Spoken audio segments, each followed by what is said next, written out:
是誰說中國車只能在國內卷，出海只能賣低價的？4月8日，法國巴黎歌劇院，那可是歐洲豪華品牌的主場地盤，結果被一家中國車企直接搶了風頭。比亞迪旗下的高端品牌騰勢在這裡正式宣布登陸歐洲市場，旗艦車型 Z9 GT 一公布歐洲預售價，直接把全網看懵了，它居然敢比國內貴4倍。大家好，歡迎來到星球熱點，國際大事從不缺席，輿論場中抽絲剝繭，聚焦獨家中國資訊，點讚、訂閱加小鈴鐺，帶你用不一樣的視角讀懂中國故事。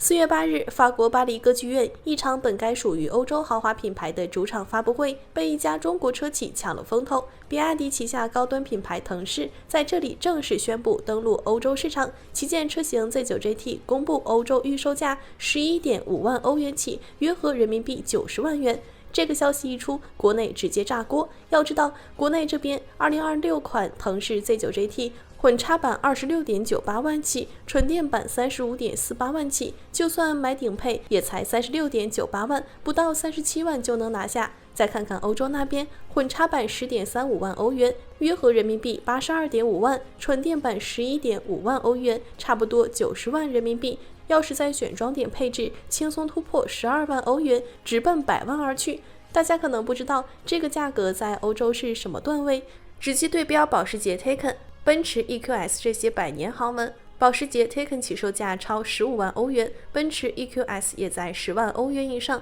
騰勢 Z9 GT 11.5萬歐元的定價，硬生生擠進了歐洲傳統豪華品牌的核心價格帶，跟人家正面硬剛。以前中國車企出海哪有這麼硬氣？要麼走低價路線，靠性價比搶點低端市場，要麼定位小眾，根本不敢碰豪華區間。騰勢倒好，一上來就頂格定價，不搞低價傾銷，不打價格戰，直接以中國豪華車的身份跟保時捷、奔馳平起平坐，這在中國汽車出海史上真的是頭一遭。可有意思的是，歐洲消費者不僅沒被這個高價勸退，反而反響特別熱烈。發布會一結束，法國、德國、意大利等7國的騰勢官網同步開啟預售，不少地區都出現了盲訂排隊的現象。誰能想到，曾經我們排着長隊等進口豪車、加價提車，看人家臉色，如今歐洲人開始排着隊等中國高端車，為中國車買單。這風水輪流轉的畫面，看着實在太解氣了。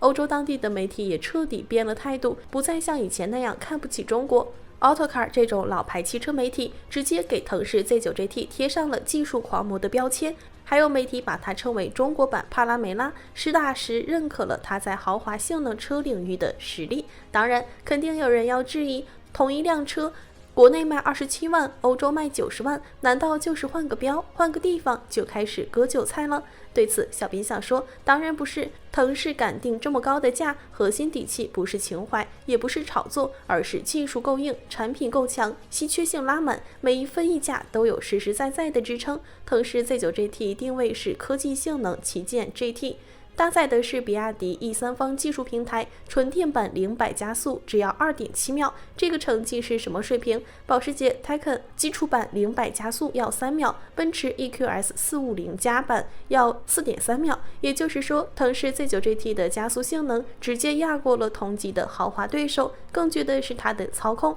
這車長近5.2米，妥妥的中大型車，卻搭載了獨立後輪轉向技術，能實現圓規掉頭、楔形，說白了就是能橫着開。巴黎老城區的街道特別狹窄，很多豪車在那兒轉彎、掉頭都費勁，而騰勢 Z9 GT 卻能靈活穿梭。這種操控體驗，在歐洲同價位車型裡獨一份兒，找不到第二個。不管是日常城市通勤，還是周末去跑山，它都能兼顧舒適和操控，完美戳中了歐洲用戶對 GT 車型的核心需求。而且它還搭載了E3方泊車、180千米每時高速爆胎穩定控制等功能，實用性和安全性也拉滿了。還有歐洲電動車用戶最頭疼的2件事，就是充電慢、續航短，而騰勢 Z9 GT 直接用技術把這2個痛點徹底解決了。它搭載的是第2代刀片電池，純電續航能達到1036公里，是目前全球續航最長的純電車型。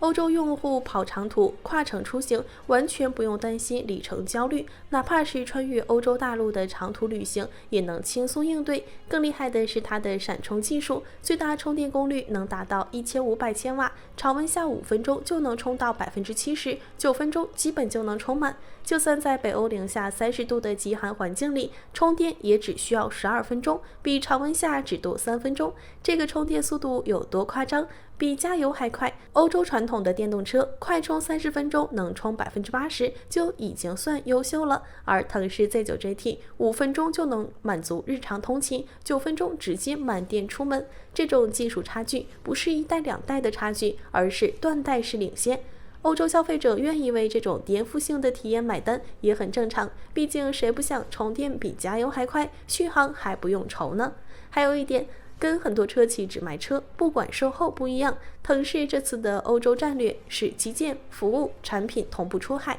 這才是它敢定高價的核心支撐。比亞迪已經明確宣布，全球要布局6000座海外閃充站，其中歐洲就獨佔3000座。到2026年底前，騰勢要覆蓋歐洲30多個國家，建成超150家零售門店，覆蓋所有主要城市。這就意味着歐洲人買了騰勢 Z9 GT， 不只是買了一輛車，更是買了一張專屬閃充網絡的通行證。不用跟其他電動車搶公共充電樁，不用排隊，不用等，隨時隨地都能享受5分鐘閃充服務。這種專屬的補能體驗，就連保時捷、奔馳都沒做到。也有人說，歐洲定價高是因為關稅、運輸、認證成本高。這話沒錯，歐洲的認證標準特別嚴苛，再加上關稅、運輸費用，綜合成本確實比國內高，但最多也就增加30%，遠達不到3倍的差價。所以這個高價本質不是成本推動的，而是品牌定位、技術稀缺性和服務體系共同支撐的高端定價，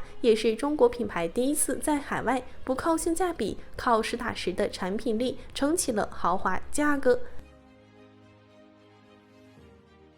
其實騰勢 Z9 GT 歐洲高價上市，不只是一款車的事，更是中國汽車工業從中國製造到中國製造的標誌性事件。大家想想，過去幾十年，中國汽車市場長期被外資品牌壟斷，中國只能用市場換技術，進口車到國內動輒加價幾十萬，我們消費者只能被動接受，一點脾氣都沒有。燃油車時代，發動機、變速箱這些核心技術都被歐美日牢牢掌握，中國品牌只能在低端市場掙扎，出海更是只能靠低價走量，根本碰不到豪華區間，人家也不認可中國的品牌。而現在，在電動化轉型的浪潮下，中國車企徹底實現了彎道超車。比亞迪累計研發投入超2400億元，擁有超12萬名研發工程師，累計申請專利超7.1萬項。從刀片電池到E3方平台，再到閃充技術，中國品牌已經掌握了新能源汽車的核心技術話語權。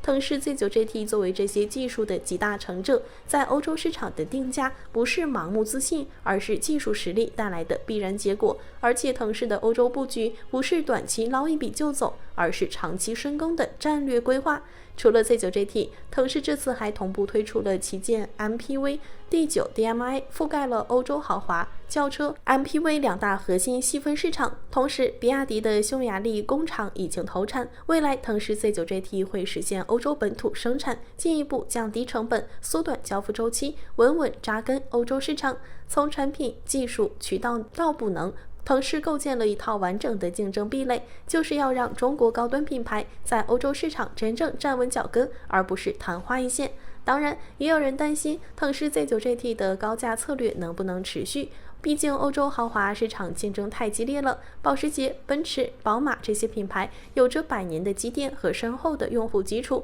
騰勢一個中國品牌能拼得過嗎？從目前的市場反饋來看，這種擔心真的有點多餘。歐洲消費者對新技術的接受度很高，尤其是年輕一代用戶，他們更看重產品的性能、科技感和使用體驗，而不是單純的品牌歷史。騰勢 Z9 GT 憑借碾壓同級的技術實力，已經成功打破了歐洲用戶對中國車的刻板印象。有歐洲汽車媒體評價，騰勢 Z9GT 的出現，讓歐洲車企的技術路線圖至少提前了2年。現在不少傳統豪華品牌已經開始加速電動化轉型，試圖追趕中國品牌的技術步伐。這種鯰魚效應不僅能推動全球汽車行業的技術進步，更能進一步鞏固中國品牌在新能源領域的領先地位。再回到價格本身，騰勢 Z9GT 國內外3.4倍的差價看似特別懸殊，實則是全球市場差異化定價的合理選擇。國內新能源市場捲得有多厲害，大家都清楚。